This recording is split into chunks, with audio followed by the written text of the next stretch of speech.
All right, everybody, welcome back to Enter the Matrix. Joined once again by the illustrious spiritual guru of our time, Nikolai. At least my spiritual guru. Every time you come up with a with a very good descriptor. Yeah, we need some theme music for you, like they used to have in WWE or whatever, right? Uh, Like, that right away reminds me of Wild West Netflix show about the Osho oh, and really? all the gurus that went off rails, right? And then there is the what is the guy's name? Bikram Yoga or whatever. I don't remember his name. Also, there is a Netflix Oh, documentary about hot yoga where he started basically harassing women. So I would skip on the music and I would skip on the guru definition or yeah. nomenclature here. Well, this ties in directly to aspects of today's conversation. So again, those synchronicities, right? We start with that and it puts us And in this somehow direction. we're already talking about it. Yeah, we are We already haven't talking even about it. tapped the topic, but we're already talking about it. Yeah. So yeah, you'll love this. How do we determine true uh teachings from distorted teachings? Oh, wow, this is really good.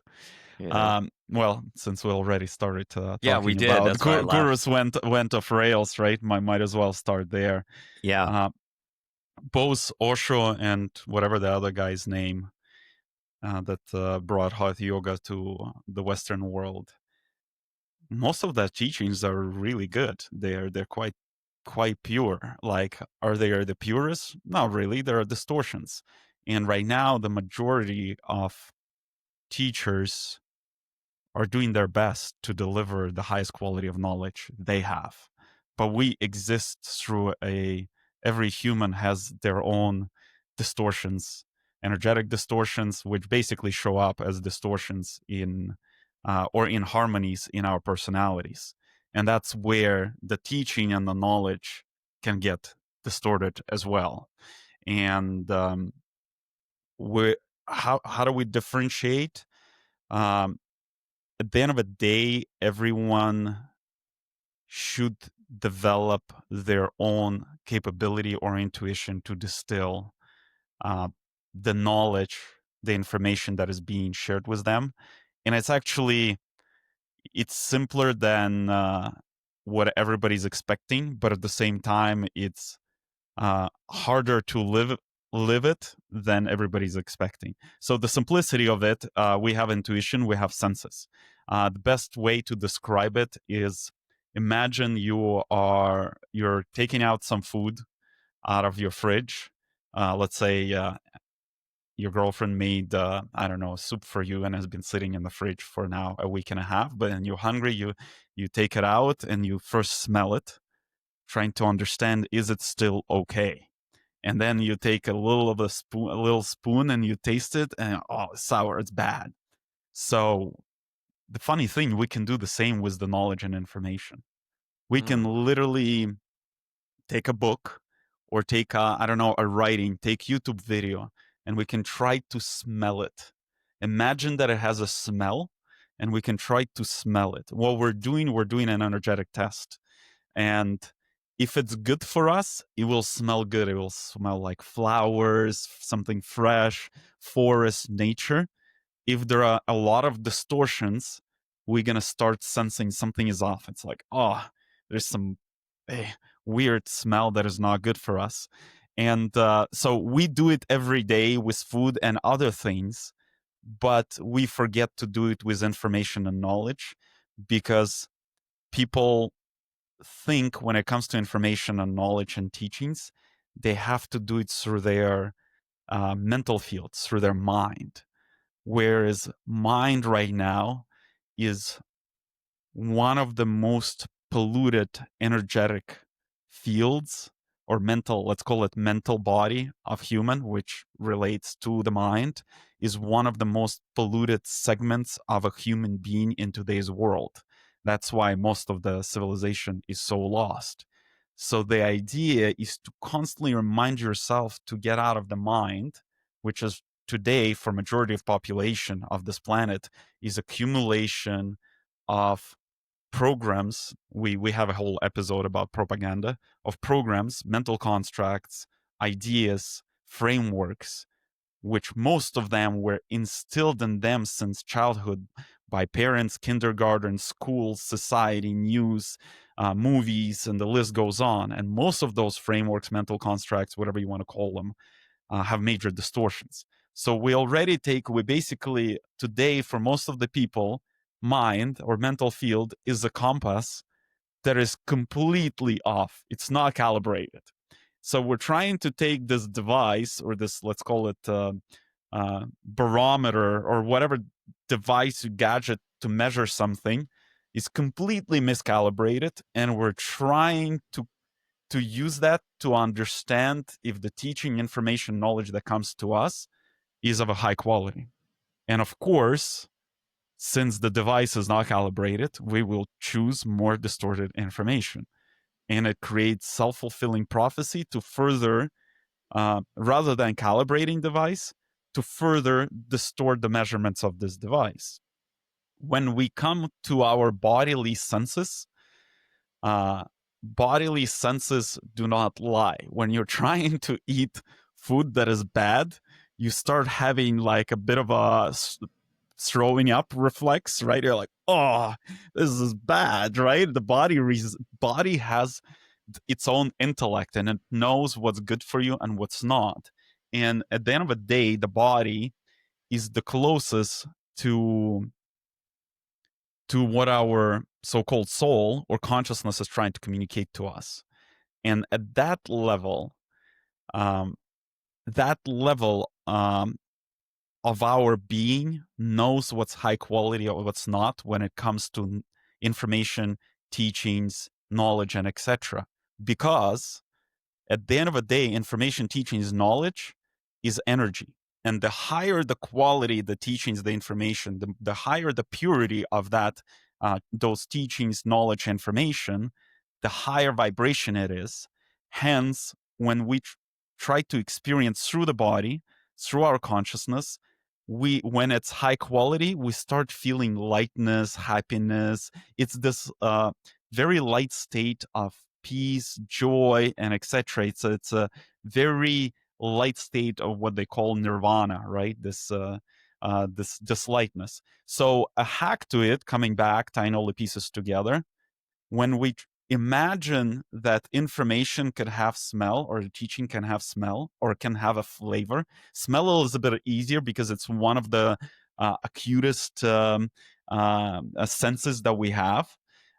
So when we imagine they have smell, what we're trying to do, we're shifting from the mind, we're shifting to the body, and automatically through the body, we're connecting to the consciousness, and the consciousness sending us a signal, oh, this smells bad. Hence, there's a lot of distortion in this information. And that's basically one of the simplest ways.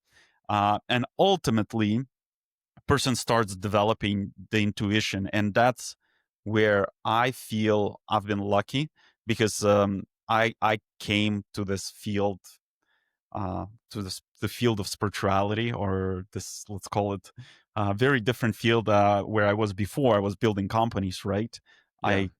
I didn't understand how to evaluate any of this knowledge or teachings. To me, it was all, I was like taught, I was a nerd as a kid. I loved sciences.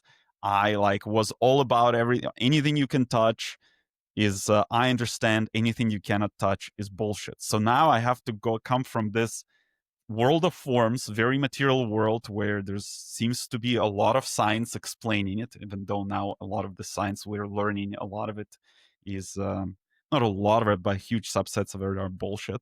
Yeah. To this world where everything is what they call woo-woo, right? Yeah. Yeah. To put it Is like mildly.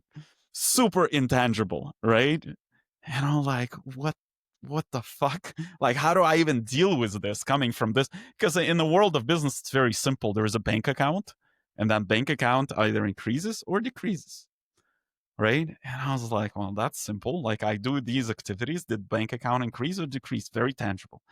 So then I had to figure out how do I apply the same what is the same approach to spirituality. So, and we've chatted about this. The metric is very simple. Does my day-to-day life improve from this knowledge, or it doesn't? So coming like connecting all these pieces together, if it's difficult for you to, like, let's say, use this practice of smelling information and sensing smells good or doesn't, the next step is like you can try, imagine you've read this book, how does your body feel? And you just, first, of course, you need uh, to balance the body, where you can do yoga, meditation, and etc. Best if you do yoga, breath work, and meditation, and then you take this book and you put it on your body and you feel like, does it feel tense or does it feel light? So once again, coming back to the body. So that's the next level, and it's like, oh, it feels tense. Okay, this book is not good for me. There's some distortions, or just not the right information for me, because the book that could be not right for you could be right for me, because we've chatted about our soul structures are different, our dominating energies are different, our energies that we're learning are different. So hence there could be tidbits that will be super powerful for me, but will take you completely off track for you. And that's another very important aspect. What's a vitamin for Mitch could be poison for Nikolai. So Mm. that adds another aspect, that it's not binary. It's everybody's so different, and of course the most fundamental teachings, like universal laws, they're all the same, so they apply to Nikolai same as they apply to Mitch. And but then right now there are a lot of books and teachings that are very, let's call them, surface, and Mm-hmm. those surface teaching are more applicable to personalities or individuals. And personalities are shaped by dominating energy, by our trauma, by our inharmonies. So if Mitch has specific type of inharmonies and he grabs that book, smells it, feels good, it feels great to the body, and Nikolai grabs it and is like, ugh, like, oh, great example. Recently, somebody sent me a book called The Prophet. Very deep. I'm not sure if you read it. I started reading it. Very deep philosophical writings. A lot of deep meaning. You can literally, they're like combination of short texts, and each text is very deep. Brings up a lot of insights if you read it slowly. Mm-hmm. I started reading. I was like, wow, this is deep. But I'm like, I read the first text and I was like, I can't read any more of this. I'm like, I feel I'm like gonna throw up. And that is because the person who wrote it, I believe he's American Syrian author from like 100 years ago or something, maybe a little more. And he wrote it from a place of suffering. Like I can sense all the suffering that he put into that Mm. book. And I can, like, because I have very high sensitivity. In the previous episode, we talked about vibrational level. One of the side effects of the increased vibration, the sensitivity drastically increases. And it is even more important to manage your interaction with all types of energies. So I'm like, okay, it seems like there is a lot of deep thought in this book. Most of it I was already exposed to through other writings or through my own meditations, through other teachers, and etc. And I'm not gonna gain much value from this book, especially the fact where it's written from. And given I have high sensitivity, I can feel the pain and the suffering that is in the background that is put into that text. And this is an example of information being energy. It's not just text. There is also a person who writes that book, puts in their energetic state. Um, Creators who either achieved high vibrational states, or creators who've learned to bypass the states of their personality and channel directly their consciousness, which is their soul and spirit, can create high vibrational creatings. And I'll unpack that. Another example, another practice that anyone and everyone can do to calibrate or to tap into their intuition is going to museums. I used to love going to museums, and I've been to a lot of museums. And by the way, when I say museums, I predominantly mean art, like basically paintings and sculpture and all types of art museums. And then I started, as I was increasing in vibration, I started observing this, and I observed this in. I was in San Francisco, and I went to the museum of old archaeological museum that had basically statues and different artifacts and different creations from. Um, there was a big exhibition around Asia and many centuries of Asian culture, Chinese, Indian, like the list goes on. And I spent a couple hours there, and I walked out, and I felt like a train ran over me, and I felt like I ate I don't know, very bad noodles that were spoiled and had mold in it or whatever. And I'm like, what the fuck is going on? Like the feeling was not great. And then I started realizing every creation carries energy. And I just went and looked at hundreds and thousands of creations from different creators. Like either they're sculptors or they're just artisans creating bowls and stuff like that from different centuries, from different countries. So I just picked up like hundreds of different energies, and Hmm. it became like a borscht of energies. It went into a blender, and I was like, and all that wasn't me. And I was like, well, okay, I got to breathe it out. I had cleansed. Then I basically rebalanced myself and tying it back to museums. That was my first experience. Then when I started going looking at art, and I clearly remember that moment, I was in Buenos Aires, and I went to the Buenos Aires Modern Museum of Modern Art, MoMA, right? And I went there consciously and intentionally to explore the energies that every creator or artist in that scenario, painter in that scenario, and there was a little bit of sculptures, but mostly paintings, put into their creation. And I was fucking blown away because most of the art were trauma of the creators. So just like Hmm. 90% of the art is just fucking in harmonies of creators' personalities, like trauma. And like looking at all these art, you're starting to pick up those states, you're starting to pick up those energies.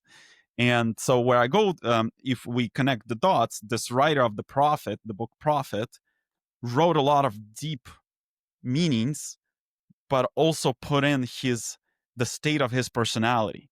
Whereas there are artists that learn how to bypass that, where they channel pure either information or, let's say, in a painting, a state from the high levels of consciousness, but their personality is completely dysfunctional. And if we look at like um, Van Gogh's and like painters like that, some of their art, like Van Gogh was like one of the most dysfunctional humans on the planet. Oh But yeah, he was in an insane asylum. exactly. But he learned how to channel high vibration from his consciousness. So some of his, and I shouldn't say all of his art because I've only seen like the most popular paintings, and like I haven't seen a lot of his paintings, but there are a few of his paintings. When you look at them, you're like, whoa, there's like lightness, there's this joy, and there's this happiness, and etc. And those are the moments where he bypassed his messy personality and just channeled the paintings. So that's also an exception. So, for example, coming back to the prophet, he could have written this deep wisdom bypassing his personality. Then would be easier to read it, and it also increases the vibration as you read it. So, tying all the pieces together, there are so many different techniques to sense what's. There could be a good book with high quality information, but there was a bunch of personal trauma loaded in that might make high vibration, high sensitivity person feel off. So it would be difficult to read, but there is high chance you'll find somebody else who've done that, communicated the same information and knowledge um, in from a better state, so it will be easier to consume. So summarizing, teachings are just not about the text that is written or being communicated. That is also the state that is being loaded in there, and there's a bunch of other things. And if we add the whole soul structure, you're learning, your soul is learning truth and knowledge. A writer who has dominating energy, truth, and knowledge put in that energy into the text, that text will be to you like honey. You'll be like, Hmm. wow, this book is amazing. I'll be reading that book. I was like, dude, it's flat. Like, very unexciting.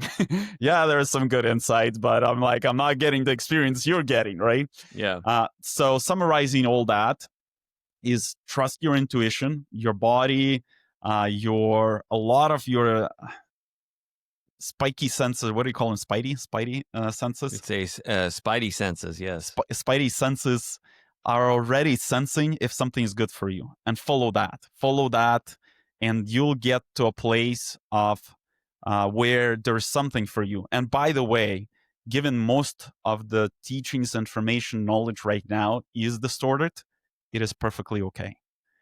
So while you're consuming that book, so first you pick the book or pick a teacher, pick a teaching, whatever, and then you start consuming it. So you first you're like, oh, feels good, feels expansive, feels light, feels happy, smells fresh, whatever method you're gonna use. You go into there into that experience. Then within that experience, you gotta use the same instruments, or basically coming back, use your intuition, what is pure and what is not. Because within the book, some books will be like 90% pure, 10% distorted. Some books will be 30% pure, 70% distorted. And the reason the book stood out for you because you were there for that 30%, and there will be super high impact for you. Same with teachers. You go into some kind of teachers, you get an upgrade, and then the key thing is to learn to discern. It's like, okay, this makes sense. Kind of the message you send me, and I guess we're gonna go into it, where it's Yeah, like, yeah, yeah. yeah, it's like this kind of feels good and it makes sense, and yeah, and then but then the same teacher gets to some topic and starts talking about some topic, and you're like, whoa, this feels tense. I want to throw up. This smells bad, whatever it is. But it's okay. It's perfectly fine. There's no need to judge that teacher. Okay, that teacher has expertise, wisdom in a specific area of life, and maybe doesn't have in another area of life, or not necessarily area of life, in a specific area of metaphysics or specific area of sciences or whatever it is. So you just put that aside and say, it's okay. And that's where I feel very grateful, and I guess those skills transferred from building companies, because building companies is a lot of experimentation. People say, oh, this is the best marketing strategy ever. And then we go try it and it doesn't work. It doesn't mean it doesn't work. It just does not work for us. It doesn't work for our industry. It doesn't work for our geography. It doesn't work for our audience. There's so many reasons, right? Doesn't mean this doesn't work. So when I came to spirituality, the big thing was I'm open to anything and everything, and I'm prepared to experiment with anything and everything. In the beginning, my intuition, I'd say, was pretty blocked off because my mental field was like, my head was, I don't know, 100 times bigger than my body energetically, because I had so many constructs, so much going on, so many thoughts, and I thought I was fucking smart. So that part of the ego, I was like, I'm one of the smartest people on the planet, right? So that makes the head bigger. So I was Yeah. trying to do it through my head, but then I was like, you know what? I'm going to be open to anything. And while all those my device, my barometer was so uncalibrated, I said I'm going to try anything and everything. And my metric will be same as in business. In business, it was money in the bank account. Here was like the state of happiness, and does that resolve my day-to-day problems? Let's say, do my Mm. romantic relationships get better? Does my health get better? Does my general state get better? And I was willing to try anything, any teaching, any knowledge, any book, any modality, anything. And then I'm like, okay. And then as I was trying and applying it, I was like, wow, this improved my life. And then I would go back and I was like, yeah, I actually felt very light and good going to it. So, and that's how I recalibrated my intuition. I was like, oh, and this, it was like, person was calling me and inviting me and said this is going to be great, and then I like bought into shiny things and I went into it, and it was just garbage. So but for us to recalibrate our device, we need to taste honey and we need to taste shit. If you're always avoiding tasting shit, how do you know how shit tastes? Right? So, and a lot of people are so afraid to make mistake. That was me as well. I was like, oh, I'm gonna use my, I don't know, spreadsheet model to figure out if this modality is good. And then I realized there's no way to do that, and the only way was to go and make some mistakes. And I was like, okay, this teaching was completely messy, and it's leading its students to be narcissistic, as an example, or to abuse, I don't know, men or women. Let's say there's like right now a lot of tantric teachings that are like all about narcissism and like sexuality, and it's presented as, oh, you're gonna get awakened and enlightened through sexuality. Most of that is fucking bullshit. It's just a fancy excuse to basically sexually harass other gender. And I'll pause here. Yeah, yeah, 100%. So a couple things. One thing that you touched on that as you were talking about it had me thinking. I'm wondering how this quote unquote age of AI is shifting things vibrationally, because if we look now at how many posts, how many texts, how many people today have put out a book with zero creational energy of their own, and they're just like, hey, ChatGPT, make me a book on accounting for dummies. And then there's the book, right? And then it So says, "Oh, sorry, I didn't realize that you could avoid taxes in this country. Sorry that you're in jail." so yeah, how will the fact that many creations no longer actually have the soul of the individual behind them anymore, and more it's the soul of OpenAI? Yeah. Well, and I think right now there is we've chatted about this in an episode, I think that's called AI versus consciousness. So if Mhm. somebody is interested, they should click on that. But basically, we're going through separation right now. There are people that going into developing their own sovereignty, meaning recalibrating their device of sensing energy, sensing. At the end of the day, what they're doing is reconnecting with their consciousness. And consciousness is that so called quantum computer to which AI is uncomparable. Like, I think I shared with you recently that that meme, or it's not meme, or a little diagram. Whatever it takes for our consciousness and our mind to process, it's like 27 watt of energy to process, I don't know, trillions of data points. And for AI, it's like, I don't know, 27 gigawatt of energy to process. And this is just an indication that we are, when we're synchronized with our consciousness, are powerful supercomputers that take trillions and trillions and trillions. I don't even know a bigger word at this point in time.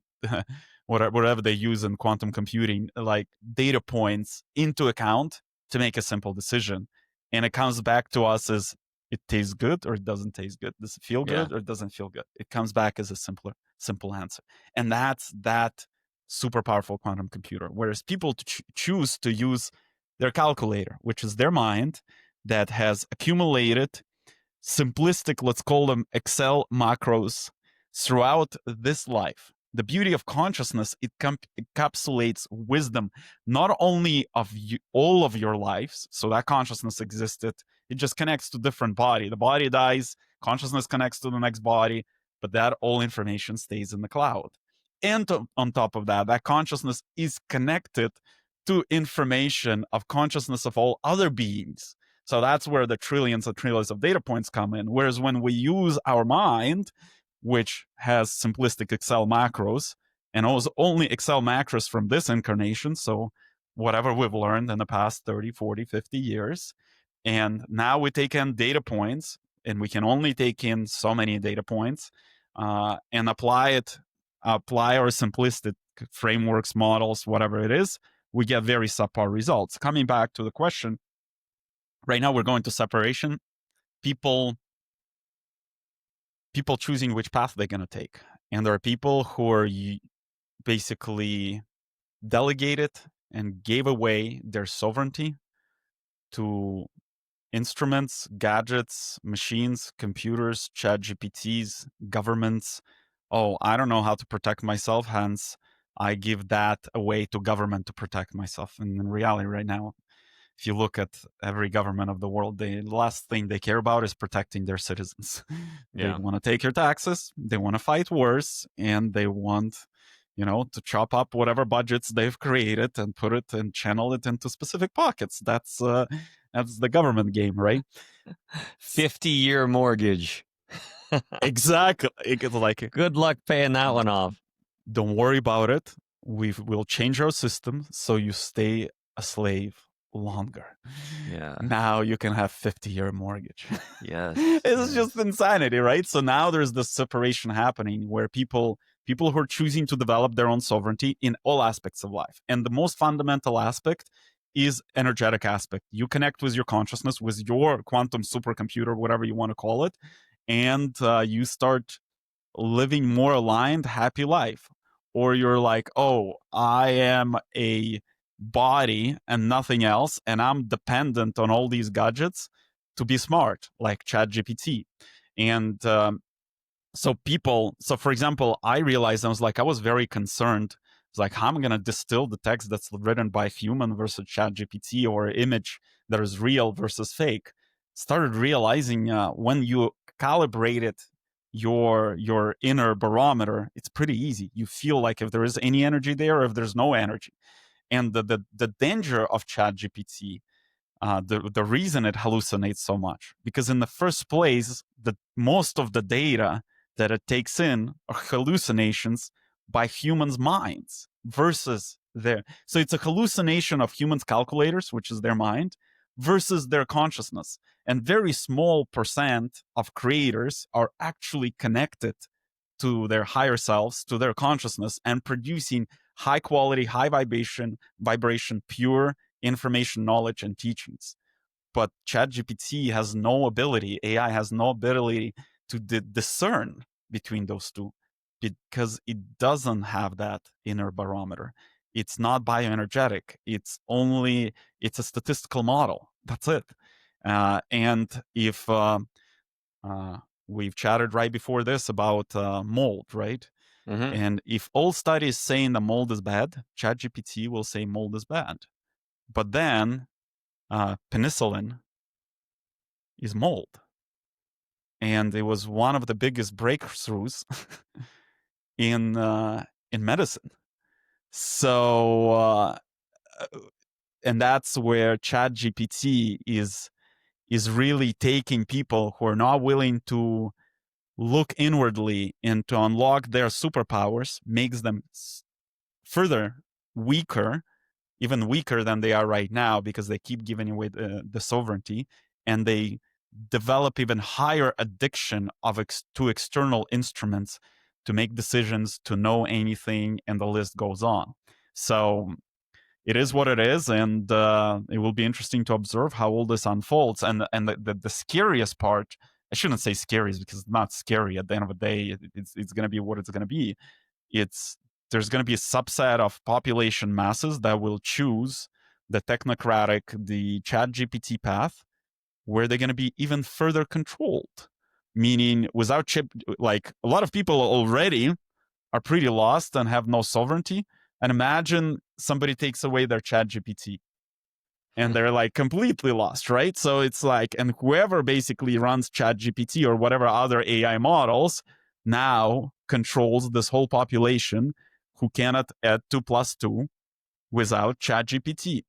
Yeah. And that's basically degradation of next level. Mm. Yeah. So the next thing I wanted to go into, because it was very top of mind, and I'm curious what your thoughts are on it, or if the thoughts are really the same. But when we look at quote unquote channeled material, right? Mm-hmm. Yeah. So, Channels you of know, Ra and stuff like that. exactly, right? Like, Bashar, yep, yep, whoever he's channeling. raw, bush, you name the channeled material, Yeah. right? Yeah. What's Carol Lee? That's will come back to me. Yeah, Yeah. there's raw, there's Seth, Yeah. there's, yeah, Yeah. a whole A bunch of lot of them. different channels of different beings. Yeah. how do we determine it's benevolent? Well, number one, um, most of the channelings are not. And I was going to Eh, say, well, like, what are the channelings? So let's go into that. You know? Well, all of the channelings that we've just listed Mm-hmm. are great, are excellent. With that said, there's a small percentage that is harmful because and I've tried channeling myself and like I've channeled different beings and etc. I realized there are two factors. Number one, unless you're doing it in a group setting with other very high vibrational humans who can double check and triple check who you're connecting to, what being or what part of consciousness you're connecting to, you actually don't know who and what you're channeling. That's number one. Number two, uh, distortion of your personality distorts the information. High vibrational, because the level you're vibrating at, you can only reach that level of information. Like if somebody's vibrating at 7 megahertz and they're trying to channel something from like I don't know 12 megahertz vibrational space, it's going to be super difficult for them to translate that because it's just like very different vibrations of the energy. So then they start interpreting. So distortions happens there. And the third piece is this planet is still partially under influence of energetic systems that were created by low vibrational civilizations that add distortions into the channel. So most people, including myself, you, and etc., no matter how high vibrational we are, we still exist on a planet that was managed by low vibrational beings, and there's still remnants of their system. The cleanup is happening right now. The difference today and a year ago and 2 years ago and 3 years ago is drastic. As a result, we're starting to see more and more higher quality channelings. So I would recommend also for people to not follow brand names, meaning there are like we mentioned Bashar, I don't know, Carol Lee, raw channelings, and by the way, those are great, and I'll come back to them. And start being open to people who barely have any followers on YouTube, and if it feels good, lean into that because what's happening because the field is cleaning up and now there are people who've never done it uh, or recently started doing it are pulling actually higher quality information than some of those old channelers and etc because the field and all those old channelers are starting to pull high quality information as well, so their recent channelings will be of a higher quality because there is a less of distortion in the field as they're channeling because the planet is getting into a high vibration state. So coming back to those channelings, a lot of them are spectacular, have a lot of exceptional esoteric, metaphysical, and just general high quality information about life. Like for example, the PDF that I sent you that's called The Formula is channeled by Bashar and Hmm. is excellent. It's like a very simple, and I'll include the link here, a very simple way to realign with your higher self by aligning with things that are make you happy and don't make you happy. And he just channeled a very good summary. What I want to add there, most of the channelers and teachers and etc. that we looked at and that I listed here, because they gained the popularity early on, we call it in the first wave, let's call it a first or second wave of awakening, have been taken under contract or under influence of low vibrational civilizations to insert part of the information that leads people in a wrong direction. So, but the only way to do that is 80 to 90% of your information has to be high quality. When 80 to 90% of information is high quality, you so-called you open your consciousness, you open your heart, and you start consuming that energy. Uh, and then when the inner barometer is not calibrated, you will consume the 10 and 20% that might lead you off track. But the beauty is, even if it leads you off track, we come back to a very simple test. Oh, I took this Bashar's information, for example, and it made my life better. But then I took this Bashar information from Bashar and I started feeling like angry, offbeat, weird things started happening in my life. This is an example where you pulled in that 10-20% distorted. And the key here is not to be afraid, but to go in and take all of these channelings, apply them, use them, and calibrate your inner barometer, because sooner or later it will need to get calibrated, so you learn to distill teacher from teacher and information within the teachings of high quality and not. And given where the planet exists, where only subset of information and pure and subset is distorted, that calibrating that barometer is critical. And we cannot be here and say like, oh, don't listen to Bashar, or like Ra teachings has these problems, don't read them. No, all of them has so much like golden nuggets, so much deep, there's so many deep insights, so much of information of high value. So go in, but learn.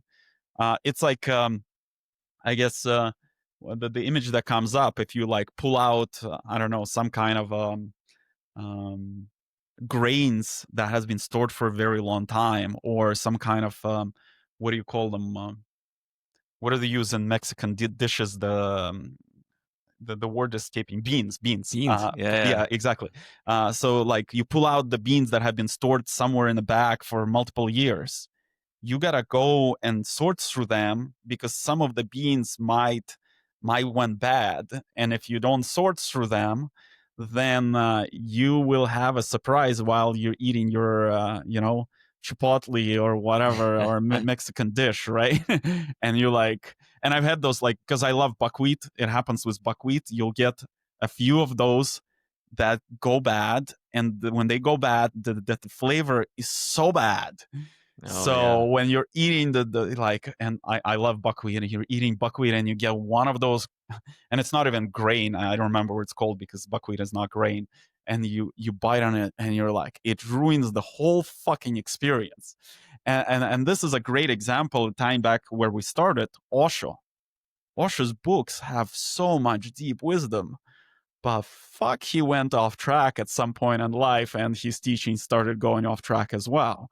Right? So, like, you're eating Osho information, and it's so good, the earlier books, and then you're like, oh, this is an interesting teaching, let me apply, and then part of your life just completely goes off rails. But at the end of the day, you can't blame Osho. Osho did the best he could, and it's our job as consumers of energy or information, art, creations, whatever, to learn to discern. And that's what we're learning here, discernment. Yeah. To go back to some of the different materials, you mentioned the raw material, right? Like I know Yep. those were two books that were channeled. What's been your take on the teachings contained in there? So, first of all, I haven't read them, and I Mhm. started reading them, and I felt they're not the right material for me, because it has been told, like, so many people like speak highly of them, Mhm. and like kept coming to my field, and that was probably 3-4 years ago. And I was like, and I bought them, I downloaded on my Kindle, and I even think I got audio, and I got basically every possible method for me to get into it, and I started, and I started feeling tension, and I'm like, and by then I already decided I'm not gonna do anything that feels tense, and like Mm. didn't fully understand what I was doing. Now I'm explaining it, right? That means um, some of the information could have misled me, or the energy was not right fit energy for me. With that said, just even a brief overview of some of the stuff in the channelings, there is some really high quality stuff. But now that I'm like tuning in as we're speaking, there's like quite a bit of distortion. So and you gotta be able to really distill, and that's why, and it's like actually the first rule of working with us, with Atman, we tell that to everyone. We will give you a lot of very foundational knowledge, but you cannot take it at face value. You have to be skeptical about everything we tell you. You have to go and you have to be your own scientist. You have to go and test it. And if you start applying something and your life goes off rails, you got to come back and call bullshit. And in Yeah. most of the scenarios, what happens is people misunderstand the information, but that's also how they ultimately understand the depth of information. Because what happens is the source could be high quality, and some of these sources are, but because every person has a distortion in their prism of personality, w- the same person reads the same sentence, understands completely differently. That's why Bible and all these spiritual texts have been interpreted in so many different ways. Like somebody reads Quran and says there's nothing about violence. Another person reads Quran and says go kill infidels, right? And we're like, wait, same book. What happened? There's also a receiver, right? Who is interpreting it. So that's why trust your intuition. Like if you want to read raw materials and when you're reading it, you feel expansive, keep going. There is energy and there is knowledge that will help you. If you start reading raw and you feel tense like me or the prophet that I started like literally that was an example from like last week, and I started feeling tension. I asked myself, oh, is there something about the teachings? And I look into it. No, like actually the insights are quite deep and powerful. I was like, oh, the energy loaded in the background into when the person was writing, it was just not flavorful for me. And it's like at my vibrational level. So what's the point of shoving this, the so-called partially spoiled beans down my throat?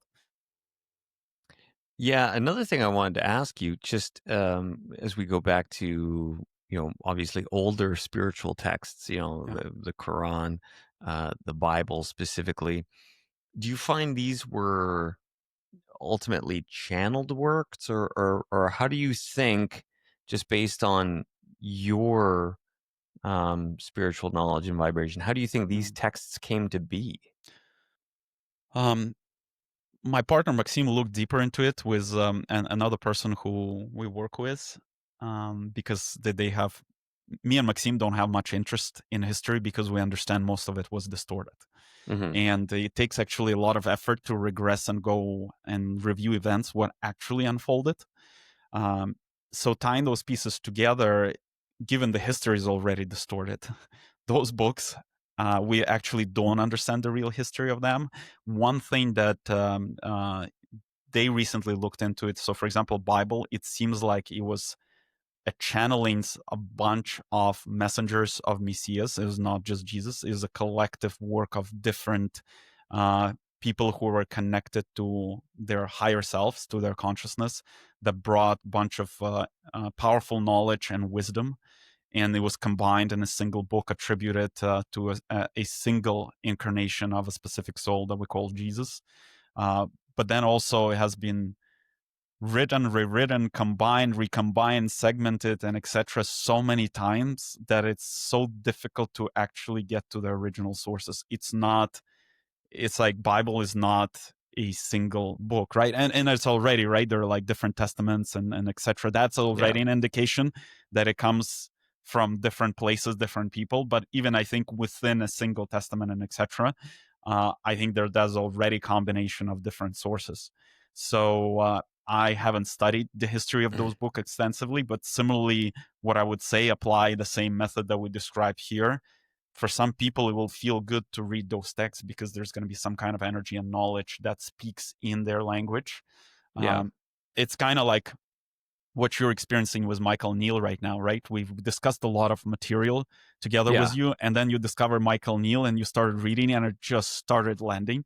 This is a guy Oh, just yeah. have different energy, different dominating energies. Plus, oh, by the way, I'm listening to the audiobook. I'm like loving it, right? And I'm like, wow, this dude is great at communicating very complex, intangible spiritual concepts in very simple, more tangible manner.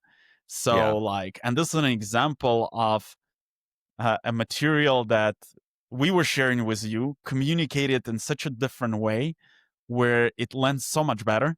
So, and that's why trust your intuition, right? Pick a book. You need to read a Bible, read a Bible. Not need. You're excited to read the Bible, read a Yeah. Bible, right?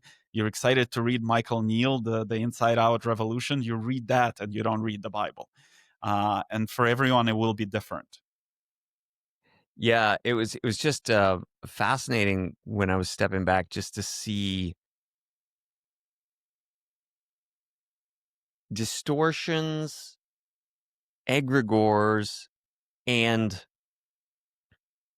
hypocrisy in a Mm. sense, right? It's like somebody could be like, Oh oh, yeah. it's like they go super atheist, like, oh, Bible is shit, like this Yeah. is Yeah. all crap, it's all a lie. Mm.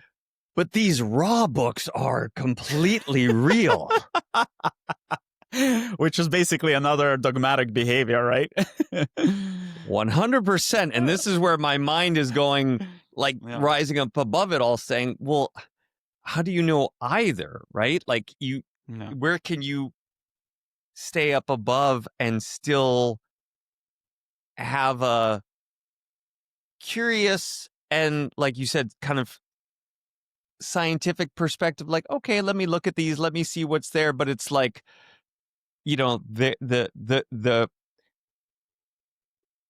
I think similar to we could say religion, where it's like if the priest says, okay, read this book, this is the book, and then you just blindly say, well, he said it, this is the book, and then I sit there and I watch other followers of their guru say, this channeled material, this is the stuff, we're using this, and nobody questions anything. It's just like, that's it, like, praise Allah, so to speak, Yeah.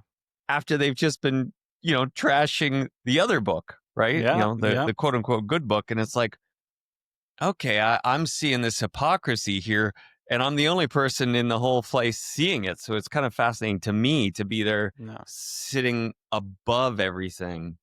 Well, and this Yeah. is just an indication, though, the amount of work you've done on yourself, and you're reaching higher vibrations where you can intuitively smell things from far away. And even if you might not distill the quality of the text or the teaching, you already distill well the behavior, harmonious, non-harmonious, and non-harmonious behavior is a red flag. If like, and I'm gonna throw something in here. Most of the people we work with somehow have karma in this area. Given Atman is more of a school of a teachers, so we are teachers of teachers rather than the end consumer. Most teachers have karma specifically in the area of teachings, including Nikolai, and that karma expresses as rigidity uh, of the worldview, meaning, oh, Ra is so high quality, but Bashar, fucking garbage. Anytime you see that, that is karma in that area. And what's interesting, that karma, that energy has many layers to it, and the most fundamental basic day-to-day layer is relationship with masculine energy. It starts with a relationship of masculine energy. How do I relate to my own masculinity, and how do I relate to other men? And usually those people are super fucking competitive. Another man walks into the room, and let's say they have a better fucking more colorful socks than them, so something is like almost completely irrelevant, and they'll start creating competitive situation. And that it starts there. And the ultimate level of that energy is your openness to other teachers and your ability to take responsibility as a teacher as well. Because anytime I put myself into a teacher or spiritual mentor, I have to take full 100% responsibility for my teachings and the people I chose to teach, because it will impact their life. I cannot be a offhand teacher like, hey, Mitch, here's some info for you. Go try it, see what happens. And I'm like, I'm not responsible for it. It's Mitch's job, to try it. I take responsibility for the stuff I share, same as everyone in Atman. And with that said, I also take responsibility for the fact that the person might misunderstand it and misapply it, which happened to me in the beginning of my journey, and misapplied it in a very rough, let's call it, uh, like could have caused a big situation, potential lawsuit way. But they completely misheard what I said. They chose to misheard it, even though I repeated in 7 different ways in a very specific way. They they said, "Oh, I'm gonna hear it this way, and I'm gonna act that way." That put another person basically in a very uncomfortable and let's call it almost illegal situation. Uh, Mm. so um, so a lot of teachers, funny enough, have karma in that area. And as I mentioned, that's I have one of my main karmas is that, and I had to learn. It like literally was beaten out of me by the matrix and by the situations like that, because the reason I had to experience, because I was very rigid and I was very like this way, Nikolai's way or the highway and blah blah blah. We're gonna save you. We're gonna help you. That is an example of me taking 100% of responsibility, yeah, and removing any kind of responsibility from a student where it should be shared 50-50. My 50% of responsibility, do anything and everything within my abilities, given where I am right now, to deliver the insight. And then it is this 50% responsibility of a student is to try to understand it, try to understand the truth behind that, and try to apply it in the most harmonious way versus manipulate it and apply it that's convenient to them, and etc etc.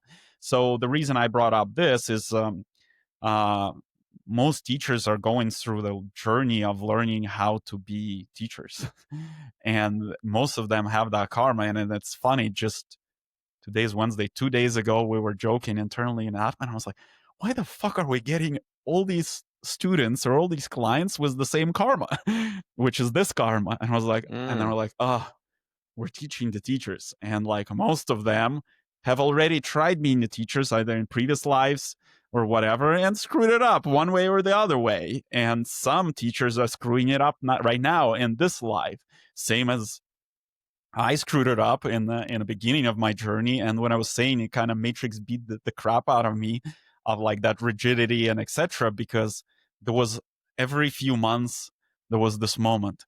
Now I know exactly how the matrix works. Now I know exactly how the people are wired.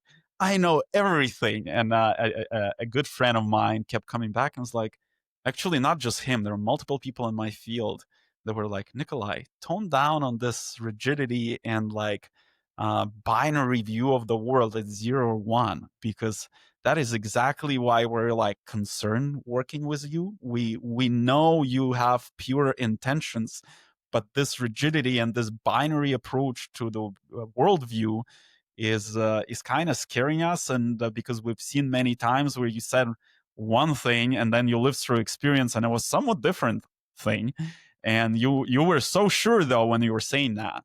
So I had to learn to, like, for example, when you ask me about the Quran and the Bible, I was like, I'm not an expert.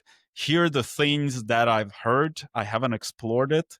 That's where, and it resonates with me. That is a combination of different channelings, and that's how Bible was built.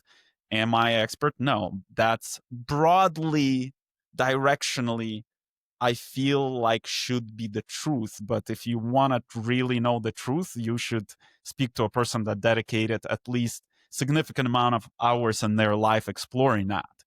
Yeah. And so coming back to that, anytime somebody is rigid in their worldview, they're just, once again, we shouldn't judge them. We should take what resonates, because they also they carry a lot of high chance that teachers carries some high, like, if you ended up in the field of that teacher, high chance that teacher is carrying some wisdom, insight, energy for you, since you're there listening to that.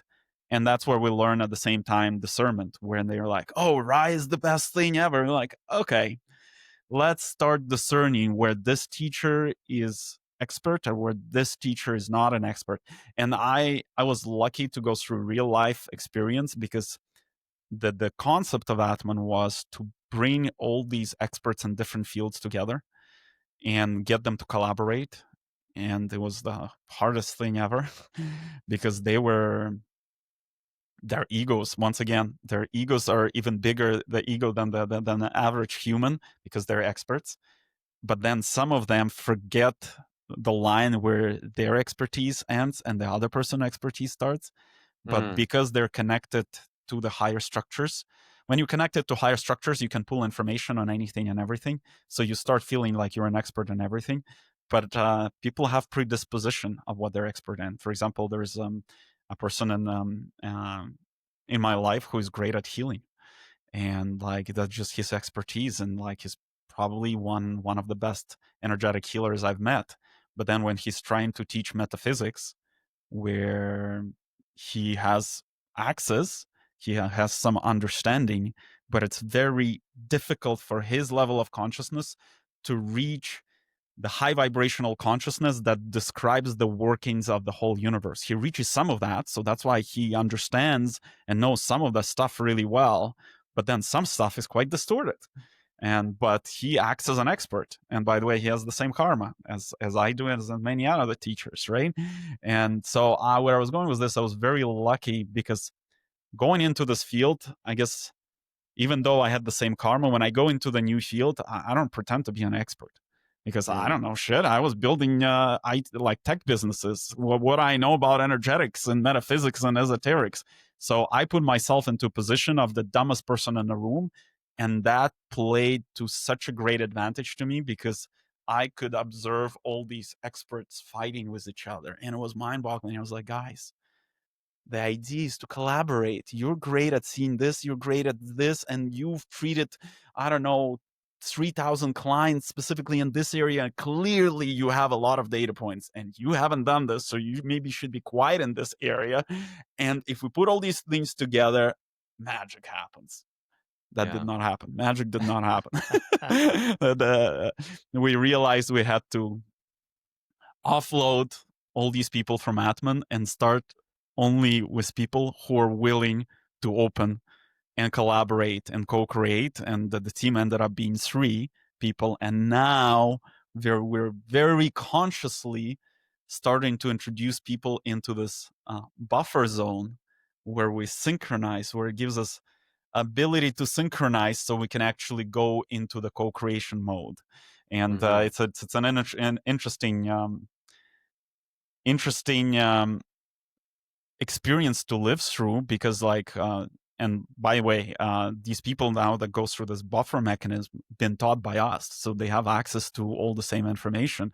And only in this buffer zone I'm like, wow, we said this, you heard it this way. And now you're communicating it that way, which is distorted. And here's what we actually tried to communicate. And in this buffer zone, it allows us to discover the miscommunications where we either us did a poor job of communicating something, or the person decided to hear it that is to their liking. And so it actually allows us to align to make sure we are uh, we're delivering the same quality of information, knowledge, teachings, wisdoms, practices, and etc. Yeah, it's funny that we went down this rabbit hole because it tied right in directly to my next question. So it's kind of funny. Like, Yeah. um, do if we're looking at it, do mentors seek students or do students seek mentors? Who's actually seeking who and who's looking for the other? Well, yeah, I love you. One thing I'm gonna say, I love your questions. I don't think I would be able to come up with a question like that. So super deep question. Both seek each other. So and the way, and it's not really one person seeking the other. It's energies within both attracting to each other. So because Matrix is all about attraction of energies, whatever energy you have within, you're gonna attract people with the similar energy to show you uh, on outside what exists within you. So when specific students come into the field, it is also to show to the teacher, to the mentor, what is within them, something they have to also either improve or finally integrate into their life, and etc. And we've seen this many times. When somebody comes up in the field, we have the knowledge and theory, and let's say it's 50% integrated how we live our life, but it's not 100% integrated. So then we teach that person that. But when we teach that person that theory, it has to be closer to 100% integrated in our life because we cannot teach what we don't practice. And that's, by the way, one side note there. Right now, there is another great test of um, for identifying high quality teachers, mentors versus lower quality. Whatever, like look at their day to day life. Do they live happy, harmonious life? because the teachings they're sharing, they should be leading to that. And if it's high quality teachings, because some people are very theoretical, but then they don't live that life.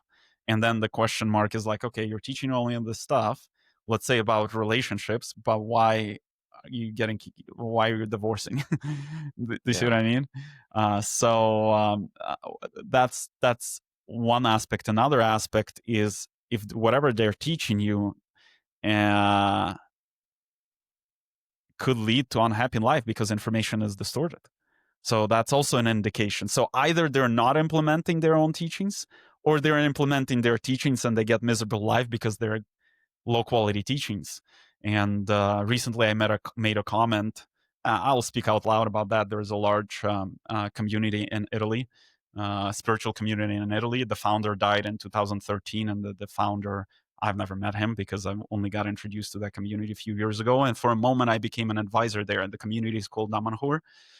They build these stunning, beautiful underground caves decorated with art. It's like eighth wonder of the world. Spectacular, beautiful.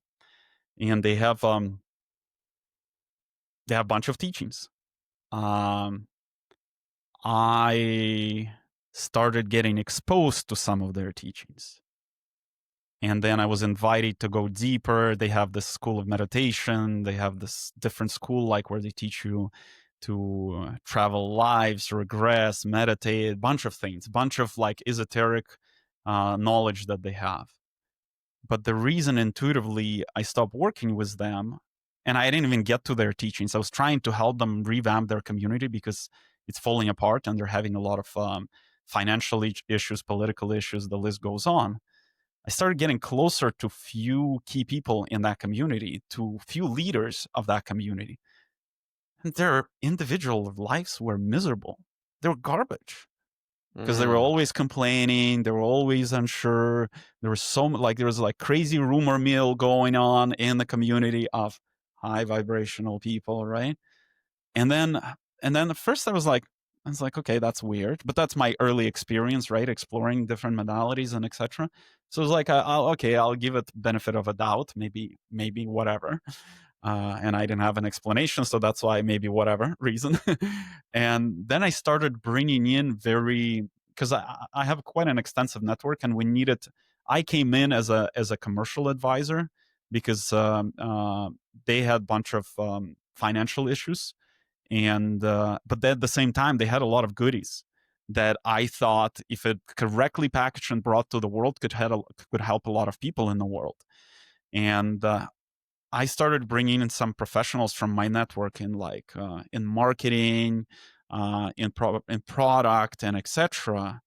And all of them would just fall off within days. Like the relationship would never even start. And I'm like, that's weird. And like those people who I know closely, I have very close relationship with, and Yeah. like they would go and do things like some favors for me. And those are people who are also seeking meaning, not only favors for me. Let's put that aside. That as a favor from me, they would look at a project, but I know those people are deeply seeking meaning in life and apply their business acumen and business expertise to something that helps people at a grander scale. So it seemed like it was the right match, but it would not get anywhere. And I was like, first one, second one, third one. And I was like, okay, I got to reflect on this. And I started reflecting on this, and I realized the fact that I was closing my eyes on the fact that I haven't met a single person who lives in that community, who lives an aligned, happy life, is an indication of the quality of their systems, teachings, whatever it is. And I'm pretty sure there's high quality information, some high quality information, and some of that. As an example, the founder wrote a book. It's called, I believe it's called Learning How to Die. It's like 30 something pages, and it's one of the best books I learned about death and dying. Um, for that time when I read it and my knowledge of esoterics and metaphysics, it was super powerful. It explained in very simple, understandable concepts what death is and what actually energetically is happening. Right now, I would probably say it's like introductory to intermediary level, but that's the beauty of the book, that it's introductory to intermediary, that is easy to understand for a person. And when you start understanding, that helps you process your fear of death, or helps you navigate the death of people who are close by, who are like either relatives or friends or etc. So they do have some high quality information, um, but the community is completely dysfunctional. And that is an indication that means there is something in the core of their teachings and knowledge is not functional. And I know some people who are deep in their school and teaching and spend time with them. And when I look at their lives, that resembles the life of the community, not very functional, not very harmonious. So that's why taking the knowledge, take all the knowledge with skepticism, because if you're being pulled somewhere, high chance there are like golden nuggets specifically for you there. Apply them, but there is also a time to call it, I got what I needed from this teacher, from this school, from this community, and move on and not get stuck. And that's where I feel like I was lucky as well. Some people have the predisposition of looking for guru because they want to pass on the responsibility to the guru, right? Rather than taking responsibility for their life. Oh, guru said, I do, right? If something goes wrong, guru fucked up, not me. Fuck, it's your job to Yeah. learn the discernment, right? And some people have karma around that, and it's easier for them to get to be in a state of looking for gurus and following gurus. At the end of the day, you're your own guru, and now I know that that phrase became cliche, but saying it and living it are two different things. That means you take full responsibility for the knowledge, teachings, information you consume, and it's your responsibility to distill it, and it's your responsibility to apply it. One thing most people don't even apply. They read a lot of smart books, they go to a lot of great retreats, and at the end of the day, don't apply it. We've seen that as well, especially they're like we work with some wealthy individuals. Wealthy individuals like delegating. They want things we share with them to be done for them. I'm like, I can't live through your emotions for you. And I give you specific practices. So if you don't want to do it, there's no point to continue working together. So that's one aspect, like learning all that and not applying. And like, by the way, that's subset of the teachers that I mentioned that know theory really well, but then their life is mess, right? So where does it break? Yeah, and again, just synchronicity, man. Exactly what you said just ties into the final question here I got for you. Um, so what's the process in determining your mentor or determining the person that you're going to um, choose to get information from? Very simple. We already talked about it. And I'm just going to re-summarize. Do you feel excited? Do you feel excited to Mm, work with this person? Just look for that. If you feel excited, there is a reason for you to work with that person. Uh, and then uh, and then when that excitement disappears, that's when you should express your gratitude to that mentor, teacher, I don't know, community, modality, whatever, and look where the new excitement is. There is a tendency with some people that I started talking about people being addicted to gurus. I call it there's subset of those people are loyal to their own detriment. Like Nikolai was loyal to his own detriment in some parts of life, where I stuck through some relationship or some vendors or some coaches or some whatever too long because our society rewards loyalty. That is not mm, fucking loyalty. When you're like keep interacting with someone or something that gives you no joy just because you invented the concept of loyalty. And it's like that is a distorted understanding of loyalty. And I've been loyal to my own detriment too many times, and then I realized I got to learn to close the doors uh, harmoniously and rapidly.